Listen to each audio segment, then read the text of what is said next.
সালামু আলাইকুম, আমি নাইম দক্ষিণ কোরিয়া থেকে সবাইকে স্বাগত জানাচ্ছি আমার ইউটিউব চ্যানেল নাইমিলিতে। যদি চ্যানেলটা ভালো লাগে সাবস্ক্রাইব করবেন, আর ভালো না লাগলে দেখতে থাকুন। দেখতে দেখতে চোখের ভালোবাসা হয়ে যাবে, তারপর মনে ভালোবাসা হবে, তারপর আমরা সবাই মিলে জিল্লে একসাথে কি বলে যে চ্যানেল দেখবো, ঠিক আছে? তো আমি সবাইকে ধন্যবাদ জানাচ্ছি যারা আমার চ্যানেলটা নিয়মিত দেখেন। আপনাদের গঠনমূলক সমালোচনা পরামর্শ আমি পাচ্ছি। অসংখ্য ধন্যবাদ আপনাদেরকে যারা এই ধরনের পরামর্শ দিয়ে থাকেন। তো আমার আজকের আলোচনার বিষয় হচ্ছে আপনার কে হবে মাসুদ রানা নামের একটা কি বলে টেলিভিশন অনুষ্ঠান। মাসুদ রানা ছবিটা, মাসুদ রানার নাম অনেকে যারা গল্প পড়েছেন, বই পড়েছেন, তারা জানার কথা। মাসুদ রানা কোনো একটা মানে ফিল্মের নায়কের নাম না। আমি ছোটবেলা থেকে খুব বেশি আপনার গোয়েন্দা গল্প বই পড়তাম। হ্যাঁ, 3 গোয়েন্দার অনেকগুলো সিরিজ আমি কমপ্লিট করেছি। তো মাসুদ রানারও পড়তাম।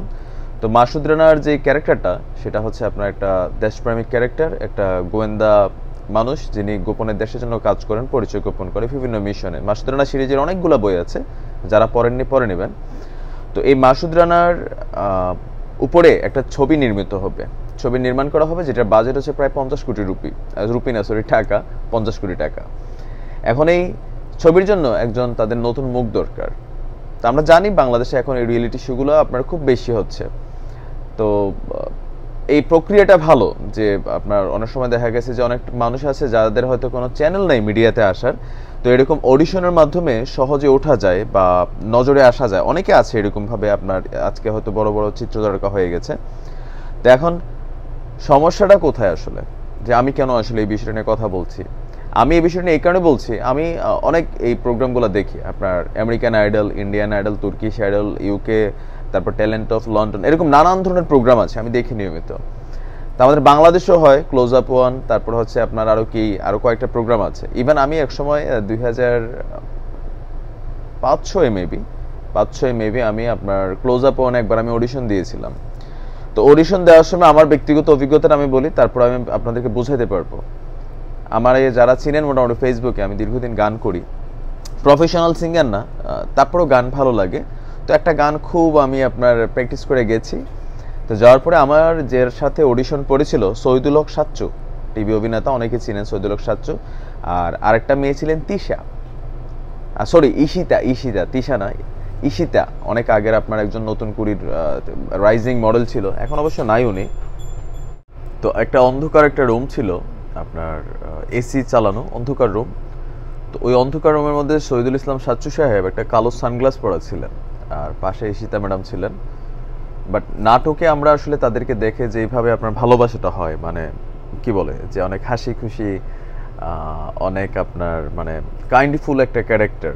কিন্তু যখন অডিশন রুমে গেলাম, যাওয়ার পরে আপনার মানে তাদের যে ভয়ঙ্কর একটা চেহারা, মানে এমনিতে গানের যে প্রিপারেশন ছিল সেটা আপনার এমনি নাই হয়ে গেছে। তো তারপরে শোরের মধ্যে থাকার চেষ্টা করছি, পরবর্তীতে হয় না। বাট কিছু কমেন্ট ছিল যে গান শিখে আসছেন নাকি এমনি দৌড় দিয়ে চলে আসছেন একটা অনুষ্ঠানে অংশগ্রহণ করার জন্য। তো খুব অপমানিত বোধ হয়েছে। এরপর কখনো এই ধরনের প্রোগ্রামে যাওয়ার ইচ্ছে আর হয় নাই। তো বাংলাদেশে এখন যে মাসুদ রানা সিরিজের যেটা আপনার চলছে, সেটাতে যদি আপনি খেয়াল করেন যে একজন মানুষ যখন সে তাকে আপনার মিডিয়াতে আনতে চায়, হয়তো তার বডি স্ট্রাকচার ভালো, চেহারা ভালো, অভিনয়ের দক্ষতা বা পারদর্শিতাটা হয়তো ওইরকমভাবে নাই। আর যে কোনো কিছু যখন নতুন থাকে, আপনার জন্ম থেকে তো কেউ আপনার কি বলে পাকা পোক্ত হয়ে যায় না। কাজ করতে করতে আপনার অভিজ্ঞতা হয়, অভিজ্ঞতার ঝুলি বড় হয়, একটা সময় এসে তারা আপনার সুপারস্টারে পরিণত হয়। আপনি যতগুলো বড় বড় সেলিব্রিটি আছে যাদের জীবন আপনি যদি দেখেন, তাদের বায়োগ্রাফি পড়েন, আপনি কিন্তু সেম কাহিনী। বা যারা এই বিচারকের আসনে আছে, নতুন নতুন নতুন এগুলো হচ্ছে আপনার ইয়াং জেনারেশনের বিচারক আমি দেখেছি। তো হঠাৎ করে হয়তো 2-1টা নাটক করছে, আপনার নাটকগুলো একটু জমজমাট হয়েছে, তারা মানুষের কাছে একটু পাবলিসিটি পাইছে, এরপরে মানে আসমানে উঠা যায়। আমি বাংলাদেশের বড় বড় বিচারক যারা আছেন, এন্দ্র কিশোর স্যার আছেন, মরহুম আয়ুব বাচ্চু আছেন, কনক চাপা আছেন, তাদের কাছে যখন কেউ আপনার অডিশন দিতে যায়, আপনি দেখেন, আপনার ইউটিউবে সার্চ দিলে আছে যে একটা শিল্পী নার্ভাস হবে, একজন অডিশন যে দিতে যাচ্ছে সে নার্ভাস হবেই। তাকে পজিটিভলি আপনার ফিডব্যাক দেওয়াটা হচ্ছে একজন বিচারকের কাজ, যাতে সে মানে কনফিডেন্সের সহিত তার যে প্রিপারেশন আছে বা সে যেই বিষয়ে আপনার অভিনয় করতে আসছে সেটা যাতে সে পারদর্শীভাবে করতে পারে। আর এই যে যারা আছে মাসুদ রানা সিরিজের, এগুলো শুধু নতুন না, আমি এর আগেও দেখছি আপনার আরও বেশ কয়েকটা। যে এখানে আসলে আপনার নানান ধরনের ক্রিটিসিজমূলক কথাবার্তা, অপমানমূলক কথাবার্তা আসছেন, এই না সেই না, হ্যাঁ। তো এই ধরনের বিষয়গুলো আসলে খুবই দুঃখজনক। আপনি দেখেন আমেরিকান আইডল সারা বিশ্বের, যেখানে আমেরিকাকে কেন আমরা ফলো করতে হয় কিছু কিছু ক্ষেত্রে, আপনি দেখছেন আমেরিকাতে একটা 70 বছরের বুড়িও যদি গান গাইতে যায়, ওইখানের অডিয়েন্স প্লাস যারা আপনার বিচারক আছেন তারা কতটুকু পজিটিভ ফিডব্যাক দেয়। ইভেন আপনার ভারতীয় ইন্ডিয়ান আইডল আমি দেখেছি যে সোনু নিগম বা শ্রেয়া ঘোষাল, অন্য মালিক একটু আছেন একটু রাগি মানে একটু ক্রিটিসাইজ করেন, কিন্তু অনেকে আছেন যারা পজিটিভ ফিডব্যাক দেন বাচ্চাদেরকে বা যারাই অডিশন দিতে যায়, যে যেখানেই যাক। কিন্তু আমাদের বাংলাদেশে দুঃখজনক হলো সত্য যে এখানে আপনার মেধার মূল্যায়ন আসলে খুবই কম হয়। এই জায়গায় এখানে আপনার হয় কি যে অনেক অনেক টিভি মিডিয়া ব্যক্তিত্ব আছেন, আপনারা জানেন এগুলোর ভিডিও ভাইরাল হয়, ঠিক আছে, যারা ওই যে পরিচালকের সাথে আপনার বিছানায় শোয়ার মাধ্যমে দু একটা ভালো নাটকের চান্স পায়, তারপরে আপনারা দেখা গেছে উঠে যাওয়ার পরে তারা মনে করে যে আমাদের এই জায়গাটাতে নতুন কাউকে আসলে এত সহজে আসতে দেওয়া যাবে না। এই ধরনের মেন্টালিটি না হইলে আমার মনে হয় না যে এতটা অপমানিত করার কোনো কারণ আছে। আমি ছেলেগুলোকে দেখেছি আপনার খুব স্মার্ট আছে, ঠিক আছে, তারা বিচারকের দৃষ্টিতে দেখছেন হয়তো একটা প্রার্থী যে তার হয়তো একটা জিনিস ঘাটতি আছে, হয়তো তার কথার উচ্চারণের সমস্যা আছে, তো সে তো অভিনয় মাত্র পা রাখছে, তাকে আস্তে আস্তে ঝালাই করা হবে, তাকে কি বলা হয়, তাকে মডিফাই করা হবে, একটা সময় সে গিয়ে ভালো একটা স্টেজ গ্রহণ করবে। আর এই ধরনের যদি আপনার শুরুতেই অপমানমূলক কথাবার্তা বলা হয়, এই বিচারকগুলোর প্রতি মানে কিছু বলার নাই, কিন্তু আবার কিছু বলতে হয় এই জায়গাতে সম্মান রেখেই বলছি, আমি সম্মান দিয়ে কথা বলতে পছন্দ করি, যে আপনারা তো নিশ্চয়ই একদিনে এই সুপারস্টার বা টিভি অভিনেত্রী বা আপনার গানের অভিনেতা বা গানের কি বলে শিল্পী হন নাই, আপনাদের একটা সময় লাগছে। সো এখানে নতুন একটা মানুষকে আপনি যখন অপমান করেন, আপনার সম্পর্কে সাধারণ মানুষ যারা আমরা আপনাদেরকে নিয়ে ভিডিও বানাচ্ছি, কেন আমরা কখনো ইন্দ্রকিশোর স্যারকে নিয়ে ভিডিও বানানোর দুঃসাহস আমাদের হবে না, কুমার বিশ্বজিৎকে হাত দেওয়ার সাহস হবে না, আসিফদের নিয়ে দেওয়া আমাদের কথা বলার সুযোগ হবে না, কারণ তারা কোয়ালিফাইড। তারা একটা স্টেজ থেকে আজকে নিজেদেরকে সাধারণ মানুষের কাছে শুধু গান দিয়ে না, তারা তাদের আচার ব্যবহার ভালোবাসা দিয়ে সাধারণ দর্শকের মন জয় করে আছে। আমি যখন একটা অডিশন দিতে যাই, আমি যখন জানি এখানে হয়তো আমি নাম বলছি না ইচ্ছে করি, যে আমি ভাবছি হয়তো এখানে XYZ একজন অভিনেতা আছেন, তিনি আমার অডিশন নেবেন, তার নাটকে আমি দেখছি তিনি গরিব সাজেন, আমার মতন গরিব সাজে মানে আমার মনে হচ্ছে তিনি আমার ক্লাসের।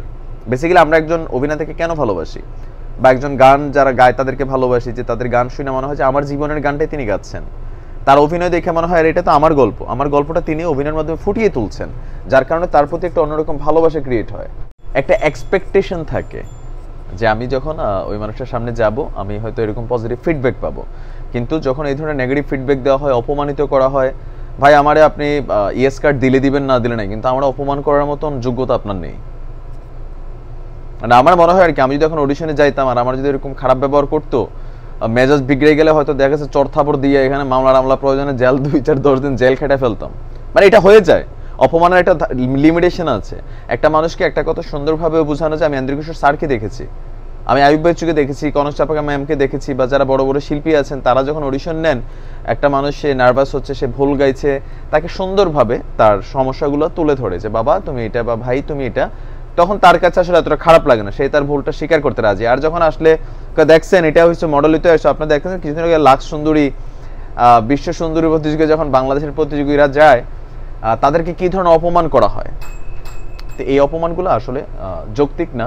আমাদের মনে হয় এটা সবারই মাথায় রাখা উচিত যে যারা বিচারকের আসনে বসেন, আপনিও একদিন আমাদের মতন সাধারণ মানুষ ছিলেন, মানুষের ভালোবাসায় আপনি আজকে বিচারক হয়েছেন, এই চেয়ারটাতে বসার যোগ্যতা পেয়েছেন। মানুষকে সম্মান করুন, অন্যের যখন দোষ ত্রুটি থাকে সেটাকে পজিটিভলি বলতে শিখুন।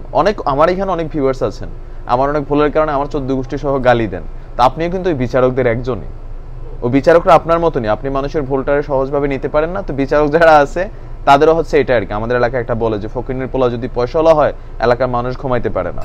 তো বিষয়টা হচ্ছে ওরকম, কিছু বিচারক যখন ক্ষমতায় যায় তাদের কারণে টোটাল প্রসেসিংটা এরকম হয়ে গিয়েছে। তো তারপরেও বিচারক হিসেবে আপনি আছেন, কমেন্টের মাধ্যমে আপনি আপনার বক্তব্য লিখে যাবেন। ভালো থাকবেন, সুস্থ থাকবেন। আমরা চাই এই প্রতিযোগিতাগুলোর মাধ্যমে অরিজিনাল গুণী যারা তারা বের হয়ে আসুক, আমরা চলচ্চিত্রে বা গানে ভালো কিছু পাই। আজ এই পর্যন্তই। আসসালামু আলাইকুম রহমতুল্লাহ।